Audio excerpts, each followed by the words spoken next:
How often do we hear that grading sucks? And yet the Gemrate data is out for February, and man. Silence, you furry fool.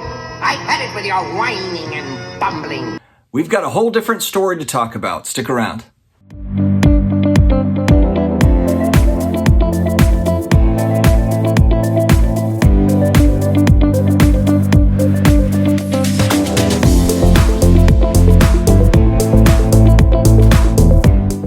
It's a doubleheader today, guys. We've got some new grading data released by Gemrate.com. They release daily, weekly, monthly. We always cover the monthly, and this month, man, just absolutely shocked me. But before I get into it, big thank you to video sponsor COMC.com, your home for buying, selling, and flipping all the hottest trading cards. Their consignment marketplace now home to over 30 million cards, from baseball superstars like Aaron Judge to Marvel favorites like Spider-Man. COMC has something for every type of collector, so make sure to get to COMC.com today to build out your collection. It's like the Disneyland, as I always say, for card collectors. I'll have a link in the video description, as well as a pinned comment to take you right there, to take you on to paradise. This is the coolest thing I have ever seen. All right, we know the sports card grading landscape is always kind of a funny debate. There's always opinions as to which grading company is better, whether grading is needed, whether it's not needed, if this company is stupid, if this company is great.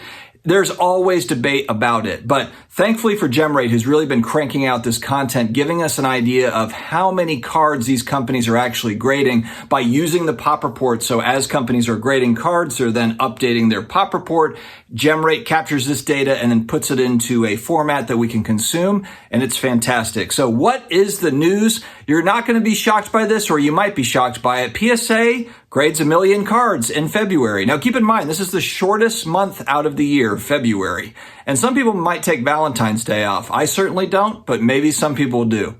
PSA at 1.008 million cards, so it's showing plus 0% growth. But honestly, I think that we've seen here, it's pretty obvious that their capacity is right at about 1 million cards. We've been talking about this for months. It just seems like that's really the target. Nat Turner has talked about this in interviews, where really kind of the goal is 50,000 cards per day, 20 business days in a month approximately. It gets you to about 1 million cards every month.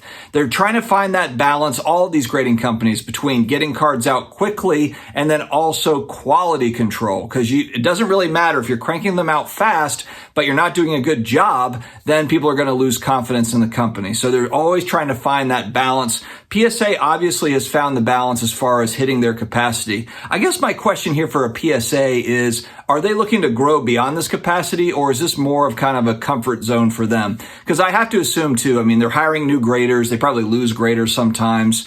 They've got a lot of graders there at PSA. So I'm just kind of curious. I wonder how that goes. And then also just their inflows, how much do they have kind of sitting there waiting to be graded, a mini backlog, if you will, or if at all, or is it pretty much like they found equilibrium with their kind of supply demand thing? I'd be really curious to obviously see the behind the scenes.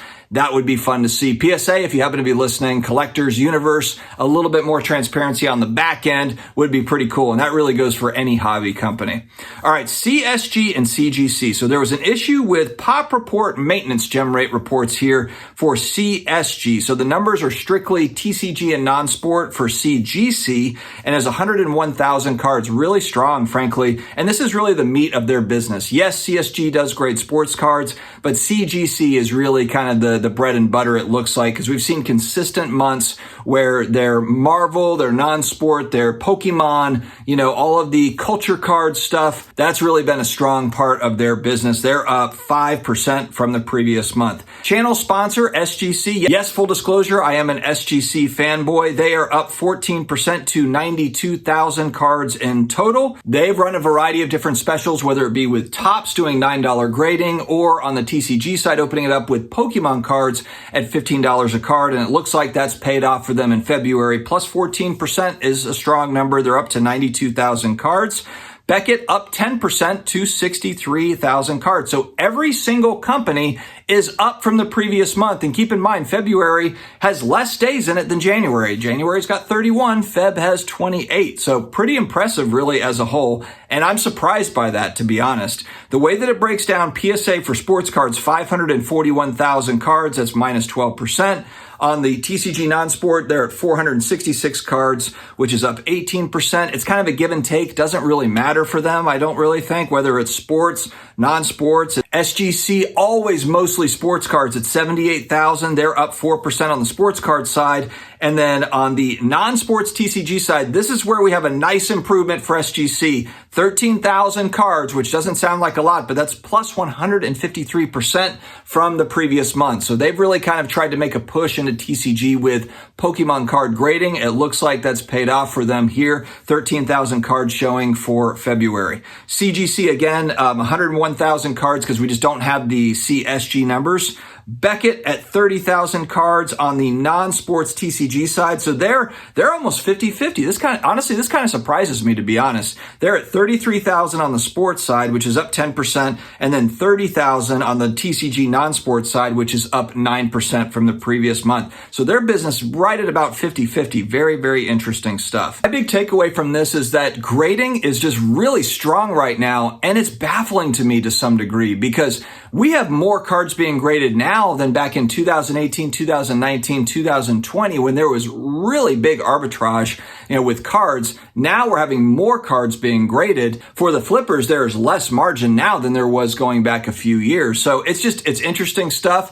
I think it's somewhat proof in the pudding that there's just more people involved now. Yes, we have had price corrections and economic woes and these sorts of things, but the numbers show that grading hasn't slowed down really at all. It's gaining steam, which is very, very interesting. And I would say that's a positive for the hobby, just again, given the overall macro environment and everything that's going on. But let me know your thoughts, guys. Are you grading with any specific company right now? Are you more in a wait and see mode? Let me know your thoughts in the comments. Stay healthy, stay awesome, and I will talk to you again later.